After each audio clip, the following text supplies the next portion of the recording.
Bon, je vais essayer de vous résumer l'intrigue de L'Or du Rhin et des trois opéras qui le suivent. Ça fait, vous allez voir, une histoire agréable de près de 20 heures d'opéra wagnérien. Bon alors c'est vrai, on peut déjà trouver plein d'autres analyses de la tétralogie de Wagner, mais elles sont généralement réalisées par des spécialistes experts pour d'autres spécialistes experts. Et elles sont tellement ésotériques qu'on est perdu bien avant que le second opéra commence, après 3 heures de musique tout de même, et ça laisse celui qui l'écoute autant, sinon plus paumé qu'au début. Donc moi je vais faire pour l'amateur moyen, hein, en espérant que vous tiendrez avec moi jusqu'au bout. Woody Allen disait: quand j'entends du Wagner, ça me donne envie d'envahir la Pologne. Et je dois avouer que moi aussi. La première chose à comprendre, c'est que chez Wagner, chaque personne, chaque événement, chaque objet, chaque émotion, oui oui, sont représentés par ce que les spécialistes appellent des leitmotiv. Bon, rassurez-vous, c'est un terme germanique pompeux, mais qui veut à peu près dire signature musicale. Donc un thème musical, quoi. Il faut juste apprendre à les reconnaître. Le début de l'opéra commence dans le Rhin. Si, dans le Rhin. Si on était à Paris, on pourrait dire dans la Seine, au pied du Zouave. Vous voyez? Et donc là, en train de nager, oui, dans la Seine, il y a les Rheintöchter, les filles du Rhin. Des sortes de nageuses synchronisées, mais allemandes. Et elles chantent. Elles chantent. C'est facile. À chaque fois qu'on les croise, elles chantent pendant 10 bonnes minutes avant qu'il se passe quoi que ce soit. Et puis je vous traduis pas ce qu'elles chantent parce qu'en plus ça veut rien dire.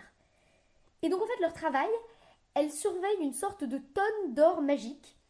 Et ce qu'il a de magique, c'est que celui qui renonce à l'amour et qui fait un anneau avec cet or devient maître de l'univers. Voilà. En gros, c'est un peu ça le truc. Jusque-là, ça ressemble un peu au film avec des hobbits, hein, pas super crédible. Et là arrive du fond du fleuve, un peu comme de la station de métro Cité, si vous voulez, un petit et affreux nain appelé Albéric. Alors, en l'entendant, vous verriez tout de suite qu'il est excessivement laid. On sait vraiment pas ce qu'a pris à Wagner sur ce coup-là. Et il essaye de draguer les nageuses, belles comme Laure Manodou, si vous voulez imaginer la scène, et elles pensent qu'il est affreux. Et du coup, elles sont pas très sympas avec lui. Alors là, il se dit, bon, comme de toute façon, l'amour, c'est pas près de m'arriver, autant que j'y renonce, que je pique l'or, que je m'en fasse un anneau et que je devienne maître de l'univers. Voilà. Du coup, il prend l'or, il le ramène au fond du métro, 2 fois dans la même journée, heureusement que c'était pas un jour de grève, et il fait un anneau avec. Pendant ce temps-là, bien plus haut, à Paris, disons par exemple, ça serait en haut de la Tour Eiffel, on trouve Wotan, le chef des dieux. Il est avec sa femme, Madame Fricka Wotan. Et donc, ils ont fait construire un palais qu'ils ont appelé Valhalla. Je vous jure que je l'invente pas. Ils l'ont fait construire par un couple de géants qui s'appellent Fasolt et Fafner. Donc autant vous dire qu'il n'y en a pas un seul des deux qui vient de Marseille. Alors là, j'accélère, mais les géants, ils veulent être payés pour le palais qu'ils ont construit. Wotan, il est fauché.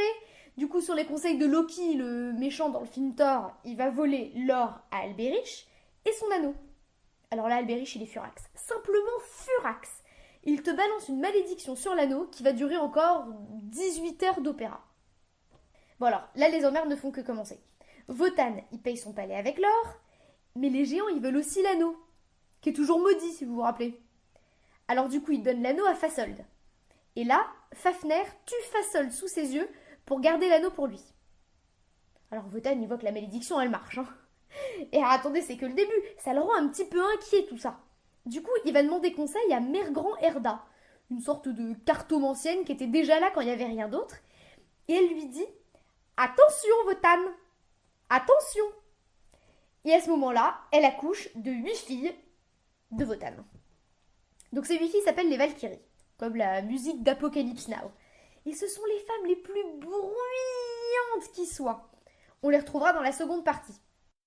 La seconde partie qui justement s'appelle la Valkyrie. Alors, au début, on trouve 2 enfants de Wotan qu'il n'a pas eu ni avec Madame Fricka Wotan ni avec Mère Grand Erda, mais avec une mortelle. Ils ont les jolis noms mélodieux de Siegmund et Sieglind. Enfin, Ségolène, quoi. Bon, j'abrège, mais ne se reconnaissant pas, ils font ensemble un enfant que, très originalement, ils appelleront Siegfried. Enfin, c'est surtout Sieglind qui appellera son enfant Siegfried, parce que Siegmund, entre-temps, il aurait été tué par le mari de Sieglind. Ah oui, elle était mariée, je vous l'avais pas dit. Oui, bon, ça rend leur histoire immorale, en plus d'être vaguement incestueuse et illégale. Mais bon, chez Wagner, tu fais ce que tu veux tant que tu le chantes. Bon, donc Siegmund est tué, et ce, malgré le soutien de Wotan, malgré une histoire d'épée trouvée dans un arbre qui pousse au milieu du salon de Sieglind, et malgré l'aide de la plus connue des Valkyries, Brunhild. Donc Brunhild va confier la mère du futur Siegfried au nain forgeron qui avait forgé l'anneau d'Alberich. Et c'est ce nain-là qui élèvera le jeune Siegfried. J'y comprends rien, mais je vous jure que c'est vrai. Brunhild, pour des raisons morales vraiment trop casse-pieds pour expliquer ici, se fait endormir au milieu de flammes d'où seul un vrai héros pourra la libérer. Et donc ça c'est la fin de la seconde partie. Je vous avais dit que c'était franchement compliqué.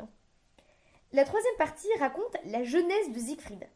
Il est jeune, il est beau, il est fort, il est courageux et il est vraiment très con. Au milieu de l'opéra, Siegfried récupère l'anneau. Vous vous souvenez de l'anneau?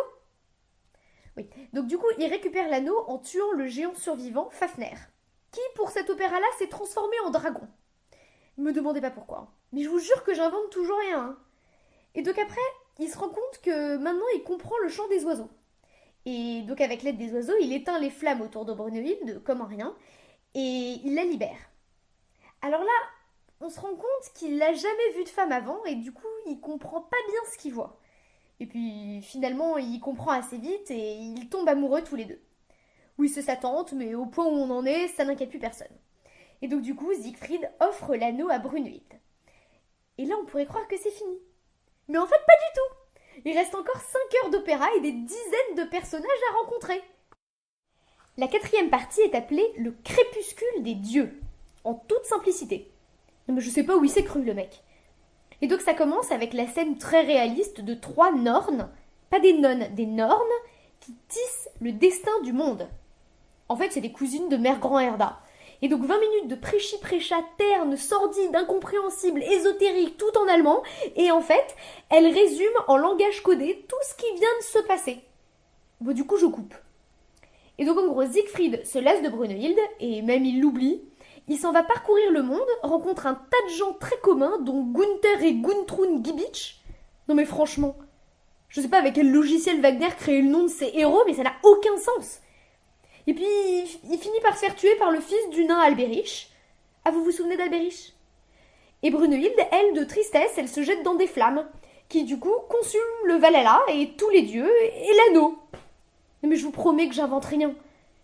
Du coup, les filles du Rhin qui passaient par là récupèrent l'or, se mettent à chanter dans le Rhin, oui toujours dans le Rhin, et on se retrouve exactement dans la situation où on était il y a 20 heures d'opéra.